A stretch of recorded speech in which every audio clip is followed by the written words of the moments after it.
ആണോ വരുന്നത്? നമ്മൾ ബിസിയല്ല. ഇതാരാ? നമ്മുടെ വിശ്വ മ്യൂസിക് അല്ലയോ? ബിസിയാണ്. എന്തുവാ എല്ലാവരുടെ കയ്യിൽ നോക്ക് കിട്ടുന്നത്? ബസ്സുകളിലെ വന്ന സ്ഥിതിക്ക് നീ പാട്ട് പാടിയിട്ട് പോയാൽ അയ്യോ. പാട്ടുമായിട്ട് പോവാൻ ചേച്ചി പറയുന്ന കേട്ടോ. പാടാൻ പറഞ്ഞാലും എന്തെങ്കിലും തട്ടാമുട്ടി പറഞ്ഞുകൊണ്ടിരിക്കും. നട റോഡിൽ നിന്നൊക്കെ പാട്ട് പാടാൻ പറഞ്ഞ ഞാൻ എങ്ങനെ പാടാൻ? ഇത് അഭിനയമേ അല്ല. എടാ ഇത് അഭിനയം അല്ലെന്ന് സമ്മതിച്ചു. നീ പിന്നെന്തിനാ ഈ മൈക്കും കൊണ്ട് നടക്കുന്നേ? നീ എന്തിനാടാ മൈക്ക് വെച്ചേക്കുന്നേ? എടാ ഈ കാണുന്നവരുടെ പൊട്ടന്മാരാണോടാ? എല്ലാരും നോക്കിക്കൊണ്ടിരിക്കുകയല്ലേ എന്നെ?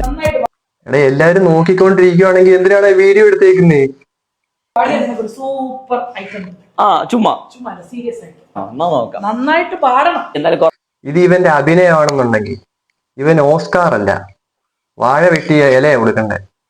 നമ്മളോട് പറയാലോ, ഒരു പാട്ട് പാടിത്തരാം. ഓക്കെ, കേൾക്കാം. ഈസി ആത്തൊരു സാധനം പാടിത്തരാം. നമുക്ക് ഇവന്റെ പാട്ട് കേൾക്കാവേ.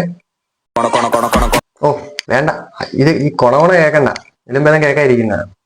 കലാകാരനെ കാണാൻ കിടക്കുന്നല്ലേ ഉള്ളൂ. എനിക്ക് ഒന്ന് ചേച്ചി ഒരു പൈസ കൊടുത്തിട്ടുണ്ട്, അല്ലെങ്കിൽ പിന്നെ മൈക്കും എല്ലാം തൂക്കി ഇത്രയും അഭിനയിക്കത്തില്ലല്ലോ. എടാ നിനക്ക് അഭിനയിക്കാൻ അറിയത്തില്ല, നീ പൊട്ടനാ. കുഴപ്പമില്ല. അയ്യോ അപ്പോഴേ നമ്മുടെ തെക്കാട് പോസ്റ്റ് ഓഫീസിന് മൈക്കൂടാ പറയുന്നത്. എനിക്ക് എത്ര രൂപ കൊടുത്ത് ചേച്ചി ഇതിന്? എത്ര കൊടുത്ത് ഞങ്ങളോടൊന്നും അറിയട്ടെ. എനിക്ക് തോന്നുന്നു ആ ചേച്ചി കടയിൽ ഇരിക്കുന്നവരെ എല്ലാവരെയും പുറത്താക്കിയിട്ടായിരിക്കും ഇവനെ കൊണ്ട് ഈ പാട്ട് പാടിപ്പിച്ചത്. ഇനിയും ചേച്ചി എന്തായാലും കറക്റ്റായിട്ട് ലൊക്കേഷൻ പറഞ്ഞു കൊടുത്തിട്ടുണ്ട്. അതുകൊണ്ട് ഇനി എനിക്ക് തോന്നുന്നു ഉള്ളവരും കൂടെ നിർത്തുമെന്ന് തോന്നുന്നു അങ്ങോട്ട് പോകുന്നത്.